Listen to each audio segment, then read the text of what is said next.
The question in the title is usually asked by new players, and I'll try to answer that.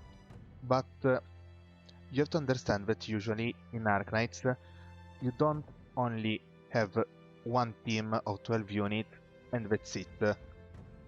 I will do my best to give you a ready-made team and the explanation of how you make it and everything, but you have to understand that you will need more than 12 units to progress through the game.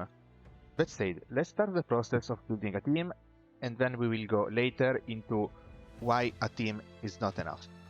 A team is usually composed of 12 operators. You can have 13 if you use the support operators, you can use less if you're doing a challenge, but right now we will build around 12. You shouldn't get too fixated on the class of your operators. Roles are more important, but for a new player it's usually easier to reason by class. We'll do two different team builds. One that only uses 2 and 3 stars. You may not have all 3 stars at the start of the game, but you will get them really quickly, especially through recruitment. 3 stars also have really easy to understand mechanics, and their roles usually correspond to the class, so it's easier to understand. After that, we will try to make a second team that is a little more realistic. It uses some more operators that you get at the start of the game, and it is a little more complicated. Okay, let's start with our vanguards. Vanguards generate DP and are essential for every team. There are 4 low rarity options: Yato, Vanilla, Fang, and Plume. First, we take Fang for sure. This is the one that generates more DP, and that's extremely important. For the second one, you can use either Plume or Vanilla. They're a bit different. Plume has more combat strength and generates less DP, while Vanilla is a bit weaker, but it does generate more DP. We will go with Vanilla just in case you need more DP to bring out some powerful unit, but you can go with either, it's a preference. After that, we go with blockers, someone that can block enemies and take their hits. They're usually defenders, and I would say that for this we want 1 high defense defender and 1 healing defender. You can look at the subclass. When I say high defense defender, I mean protectors, and when I say healing defender, I mean guardians. They are pretty straightforward. This type of defender has high defense and their skills improve defense, so they can take hits better, while this type of defender can heal themselves and the surrounding allies. You may need one or the other depending on the situation, and having both of your team is actually extremely useful. You will be more flexible, and anyway, having 2 defenders on your team is a very stable composition. After this, let's go to the medics. Let's take 2 medics. We only have 2 low rarity medics, so we don't really have a choice. We take Ansel and Hibiscus. I think Ansel is overall slightly better than Hibiscus, because although his skill heals a bit less, it gives extra range, which can be useful, and the difference in healing is not that big. Now let's take care of the anti-air. Snipers can take care of that, but more specifically, we want marksman snipers. This subclass, because they have this trait that makes them attack aerial enemies, so drones, at the start of the game, first. If you don't have a marksman, it's really easy to leak a drone. Cruise is an especially strong sniper for 3 stars. It's actually better than 4 stars if they are all at rate 1, so put Cruise in your team, no questions asked. The other 3-star sniper is Arknights, and look, he's pretty good. There are reasons to use him in some specific situations, but let's consider efficiency for your resources. Actually, take the 2-star Ranger. He has this talent that just means that he inflicts an insane amount of damage against aerial enemies, and you will actually need to level up Arknights quite a bit to outdamage him against drones. Sure, he's weaker against ground enemies, but we are here for drones at the start, so it's all good. Next we should take care of our art damage, and for that we are going to take casters, which are the most straightforward source of art damage. You are going to have a Mei at the start. You can put a Mei on your team as your single target caster, sure. I said I will use low rarity operators, I'm going to do that for this team. I'm going to take Stuart. Stuart has a pretty useful talent that makes him attack enemies with a highest defense first, that are usually the ones where you want to use art damage. So using him is like having training wheels on your caster, because usually you will have to select your targets to play a bit better. He does that on his own and attack the best target first, so he's easy to use. MN4 is pretty weak. For our second caster we are taking Lava. It deals splash damage. This is not a good class usually, they're pretty weak, but at the start of the game tends to throw at you a lot of enemies that really want you to use a splash caster. So we are taking her. Okay, now the last 2 units. To be clear, one of the best 3-star units is Midnight, so we may want to actually add Midnight, but for this team I would finish with Melanta and Orchid for somewhat specific reasons. Melanta is heavily encouraged in Chapter 2. There are some strong casters that you really want to throw Melanta on, and this makes those stages easier. So even for Melanta is not a great archetype, but take it in your team. And for Orchid it is the same. There are some stages in Chapter 2 that heavily encourage the use of a slower supporter, the Spellbinder. They inflict slow on an enemy when they hit them, so they keep the enemies in range longer and they can deal art damage for longer. So having Orchid in your team will make it a bit easier. And you will also learn how to use her better and her class. That may be useful for later. Also, leveling up Orchid is useful for some late game mods. This team is really lacking in melee damage. You have Melanta, sure, but you only have Vanguards and Defenders for melee mostly, and most of your damage is coming from your ranged units. That's fine, a bit unusual, but not a problem. If you want to make things different, I don't know, you could remove a Vanguard, or you could remove Orchid, and there are quite a few units that you could use, even if you are only going by 3 stars. For example, you could use Midnight, who is pretty good, or even Popukar to inflict some more damage on multiple enemies at the same time. As I said, this team is usually not exactly enough to proceed through the game, because there are some stages that require very specific answers, or more like, they are not exactly required. You can brute force the stages, but using the correct answer makes things easier. I think the best example of this is Sho. She is a pusher, she pushes enemies away, and there are some stages where there are holes where enemies can fall into, or near the border of the stage they can fall off the stage. So she just straight up eliminates the enemy without any need to damage it. You get Sho at the start of the game for free, and you definitely want to use her, but at the same time you don't want her in every single stage. So she is a 13th operator that you will slot in whenever you need her. The same could be said, for example, for Catapult, or another unit of her archetype.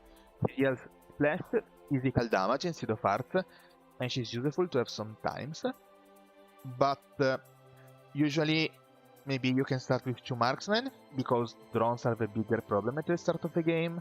So again, she's in reserve. This is a 12 units team that is supposed to go blind into a stage, and there's a decent probability to work correctly in the stage and answer everything that the stage throws at you. Realistically, you may want to adapt this team, like if you enter the stage, you fail the stage, you see that you need something different, you change 1 or 2 units, and try again and solve a stage. If you see that the enemies come after a long time, you don't need 2 vanguards, take out a vanguard, put in someone else.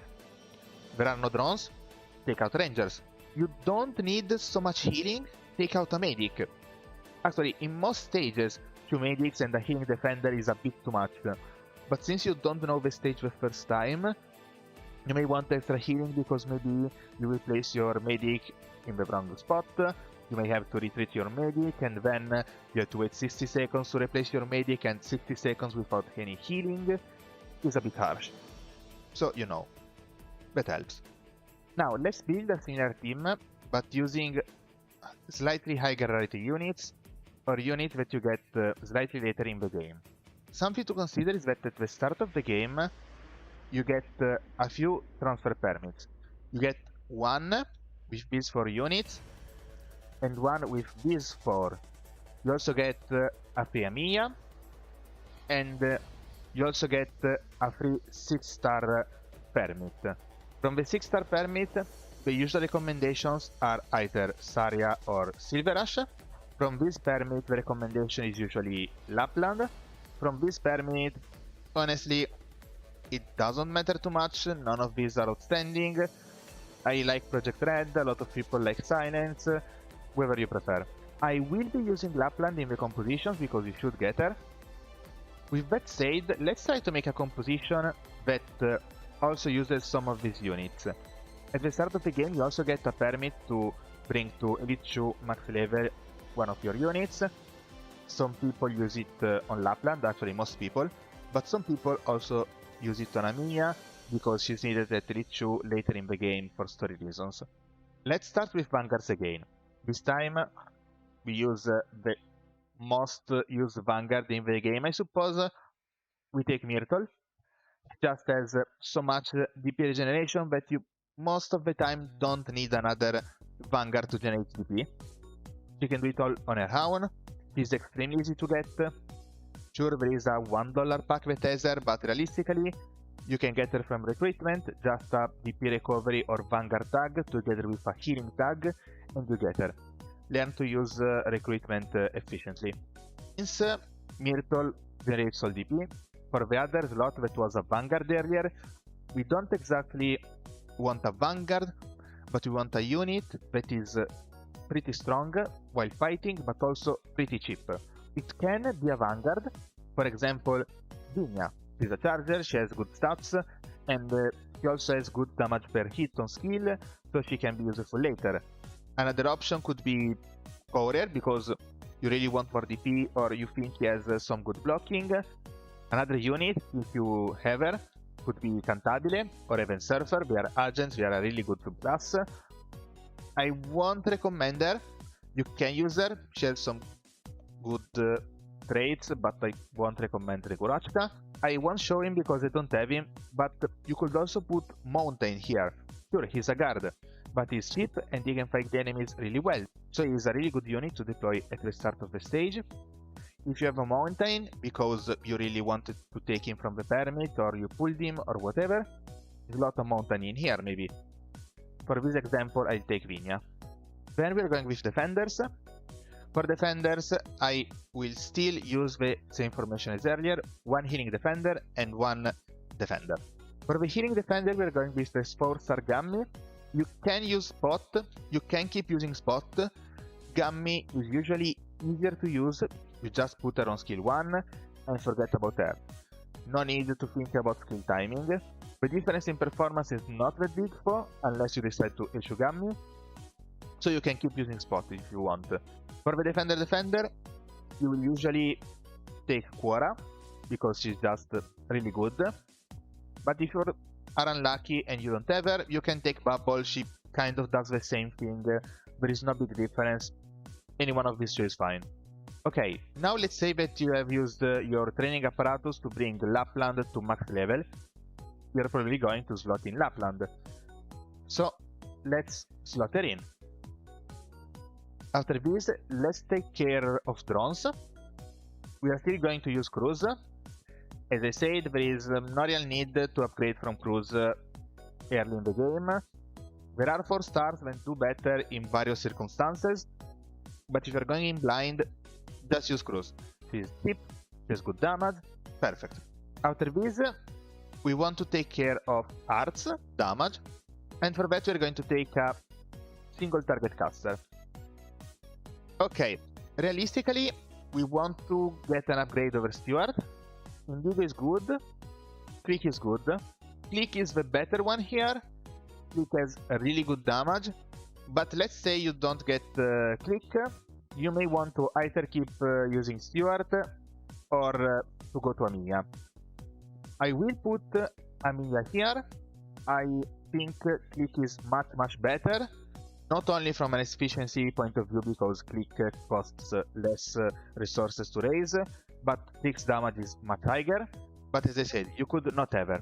You are guaranteed to have Amiya, and while Steward does have better constant DPS, having an actual skill for some bars tends to be better in this game. You will be using skill 1. Skill 2 is absolute crap. Skill 3 is good, but it's not even exactly a caster skill because it doesn't do earth damage, it does true damage, it's for other users. So you have a caster that does their job. Any other caster in the game kind of does better, if it is at least a 4-star, but she works fine. Now we want some more ranged firepower, but the thing is, we don't need that much earth damage anymore, because Lapland does earth damage on skill. That's why I said that you have to consider roles and not only the class. Lapland is a guard, sure, but she can also do earth damage on skill. So we have less need for earth. Who could we use? Well, we could use another sniper. There are many good 4-stars options. There is Caper that does really high damage. There is Pinecone that is a really good option. There is Sotter that is another really good option. But let's say that we want to use something easy to use and that also helps us cover earth. We're going to take Shirayuki in this case. Shirayuki is a pretty unique unit because she does earth damage on skill, kind of like Lapland. And for low rarity casters, she's actually better than low rarity area of effect casters. So with this, we have 2 units that can deal physical damage at range, but also 3 units that deal earth damage at range. So we kind of covered both of our bases. After this, we go to medics. For example, I'll take the low rarity ones. We definitely want Susurro. He's just completely broken. And we are also going to take Perfumer. Now, why did I choose these 2? Susurro is a single target medic, while Perfumer is an area medic. She heals for less, but she heals multiple targets at the same time. We have different ranges and kind of different uses, so having both in your team does enhance your flexibility. You could also take higher rarity options. Let's say that you got Silence from the Permit as a single target medic, or Ptilopsis from the Permit as your area of effect medic. They also work pretty well. I personally really find the Perfumer really comfortable to use in daily stages because of some of her characteristics. So even if she's weaker than Ptilopsis, I prefer her, but again, that's personal preference. One thing that you should actually consider is that one of your 2 medics should have a burst skill. So a skill that just makes them heal a lot for a short period of time. This is the skill for Ptilopsis, and Susurro also has a skill like that. So one that has burst healing and one that does something else. So Silent Ptilopsis, a good combination. Susurro and Perfumer, a good combination. Susurro and Ptilopsis, it's fine, 2 burst medics are not a problem. Silence and the Perfumer instead is not great. I think they kind of lack that burst. That's a slightly more subtle thing, it's not a big problem, but it's something that you may want to remember. Sometimes there are people coming on Reddit and saying that they have some trouble keeping up with healing in some parts of the stage, and then it turns out that they have no burst healing, so they have good consistent healing, but the moment the stage throws a lot of damage at them in a short time, they can't keep up. Okay, our team now can deal with most things, but we have 2 spots to fill. You can say they are flex spots, and you can put here whatever you want on whatever you like to use. I really like to put gravel here. She's just incredibly good, and she's useful in most stages. You just put her down, let her bait ranged attacks, let her block something, she dies, and she's ready to be redeployed really quickly. She's a fast redeploy unit that has an 18-second redeployment time. For the last spot, I really want a melee unit, I suppose, but this is up to preference. A sniper could also be fine. It depends. Let's go through the options really quickly. Maybe not another ranged guard that does earth damage, that seems a bit much. But a good melee guard, fine. An AoE guard, really fine. Maybe someone with a big HP pool, also fine. An assassin to eliminate a really strong single enemy, great. Maybe also a single target earth damage dealer, also good. Burst damage, that's good. Titan is an option for stalling enemies, that's a little bit of a more advanced strat, but is also very easy to use. Another semi-fast redeploy, another good option. Ranged damage that is hard to hit, another good option. A better version of Orchid that also has some silence, another good option. Use whoever you like. In this case, for my personal preference, I would use either Utage or Windscoot, because we don't have big burst damage, and we don't have anyone that is really a specialized assassin that you send it on an enemy and you take care of that enemy no matter what. Since we already have a guard that does earth damage, in this case I would take Windscoot. This also helps me talk about substitutions. As I said, some of the best units to get from the 6-star permit are Saria and Silverash. Saria is a healing defender, so if you have Saria, definitely use her instead of Gummy here. And if you have Silverash and you have raised Silverash at Elite 2, he can kind of fulfill the same role as Windscoot. Windscoot has shorter cooldown on the skill, obviously, but Silverash covers a much bigger area and he does much more damage, so he's a good option. Let's try to build one more team. Let's keep on the team the essential members, but build something a little different. Myrtle is essential. Vigna is not. I think the double defender setup are extremely stable and I would keep them. Now, a ranged guard is not exactly necessary. I think we will end up putting in Lapland again because she's so good, but let's keep her out for now. A sniper, that's necessary. A caster, a single target caster is kind of necessary again, but this time instead of Familia, let's put Kit in, just to change things up a bit. Yoyuki is not necessary. I think the double medic is kind of highly recommended, at least for a beginner. Yeah, Gravel is not necessary, although she's extremely good. And they would also remove Windscoot, yeah. Okay, we're starting from this. This is our essential skeleton. Let's build something that is a little different. We just removed her, but we are putting in again Lapland.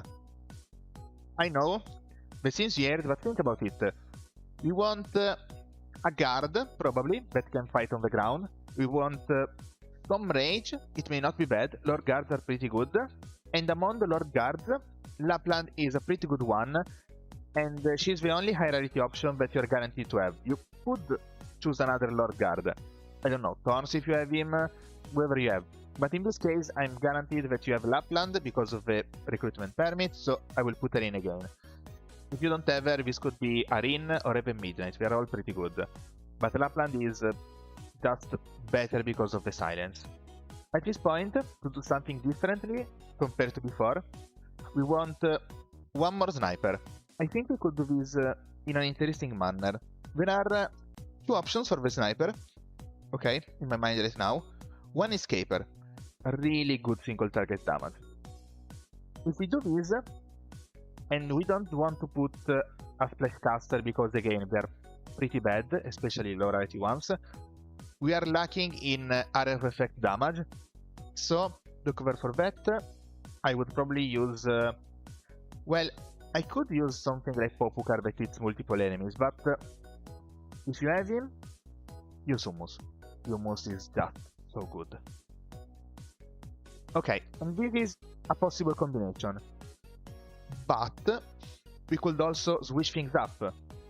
We take a sniper that can deal area of effect damage, like Pinecone, and we take a single target guard, maybe. In this case, that could be, let's see. Okay, the thing is, Motemaru is kind of worse than Melanta, so in this case, I would put in again Melanta probably, or maybe her. She kind of overlaps with Lapland because of the arts damage, so we don't really have a single target melee physical damage. That's a bit of a problem, but let's go with this build. We want some melee single target physical damage. Okay, let me put in Jaye, and that's a problem solved. We have enough TP with Myrtle anyway. And here we are left with a flex spot. I will say that we don't have enough ranged damage, so we go to our ranged units. And let's see. Probably another sniper. I mean, technically we could use a second caster, but we have enough arts damage, I would say. Let's take something a bit different. This time we are taking Totter for high damage per hit. This is one possible team, but what we were doing earlier, if we go back a little, we were building it a bit differently. We were using Paper here and Hummus here. I actually kind of prefer this build, just because I love using Hummus. He's a bit harder to use, because you can't heal him. You have to put him against enemies that are weak enough that he can self-sustain. But early enemies are so weak that it is really easy to do. Now, to complete this team, I could see myself putting again in Jaye or something like Hirayuki, because they want something like an assassin, a semi-fast redeploy, and Jaye is good for that. Hirayuki to add a little bit of arts damage. But let's do something different. This team is slightly weaker on burst damage side. We only have a caster and someone that deals arts damage sometimes. Can we put in some arts damage while also not repeating the previous team, maybe? Yes. Let's go with Ethan. If you need a tad bit of arts damage for some reason, it's not much honestly, or more likely if you need hit count or very consistent damage throughout the stage, you go with skill 1. For more crowd control, because he binds, so it stops the targets for a few seconds, you can use skill 2. It's really flexible, and if you don't have enough damage to kill something, you can just stop it with Ethan and wait for whatever is dealing damage to it to go and kill it. For the very last unit, this is absolutely a personal preference. It doesn't exactly make sense. You could take Contrail. The team is already pretty full. It has everything. Contrail just happens to be a very fun unit. It has pretty high damage per hit that can go over the defense of most early enemies, even the ones that have high defense. So he can kind of substitute for arts damage. He's really flexible in positioning. And her plus Ethan give you some units that you can place wherever you want. But realistically, this is the spot where you put your specific unit that you need for the stage, like a pusher, a puller, you know, you adapt to the stage. This is a flex spot. One last thing, if I had to bring a team of low rarities to a low stage, I'm thinking of it now. What would I bring? I think something like this. And yes, I am aware that this doesn't really have much RF effect damage. It only has Hummus, but within Hummus, some multi-targeting from Contrail, and the ability to block a lot of enemies with Flammy and Quora, I'm usually confident that I can some way deal with all the enemies. Also because in the later stages, the game kind of tends you to not throw at you a bunch of enemies with high defense together. That's why flash casters become a bit weaker, and that's why hummus is usually enough for area of effect damage, because it's pretty unlikely that you will get two hordes of enemies in two different points of the map, and that you won't be able to deal with any of the two waves with single target damage. Single target damage is usually enough if you just block the enemies for long enough. Sure, a dead enemy is better than a blocked enemy, but here we are not talking about optimizing, we are talking about going into a stage blind and having the highest probabilities possible to have something that works for the stage, so you don't have to repeat it, because I think that's what newbies ask for when they say, how do I build a team? They aren't asking for how to optimize their team after trying a stage 10 times. They probably think that they can just go into a stage, clear it, go to the next stage. Not that I have two units to deal with drones, but they are not mature snipers. Cruz is good with drones, but Caper is a high DPS unit but does not prioritize drones. My other unit to deal with drones is actually Contrail. Sure, Contrail is not like a sniper that she prioritizes the drone as soon as she enters the field, but this is a choice to balance with other use cases. She needs 12 seconds to come online and actually activate her skill and deal with any drone. In exchange for that, she's much better than most snipers at other things like staying alive or doing a lot of damage. I'm not really recommending this team as your standard team, because in the early game and for new players, having some area of effect damage I think is a bit more useful, and this team uses some pretty specific unit, has a bit of stalling with Indigo that is also a bit RNG, so maybe you want something a bit easier.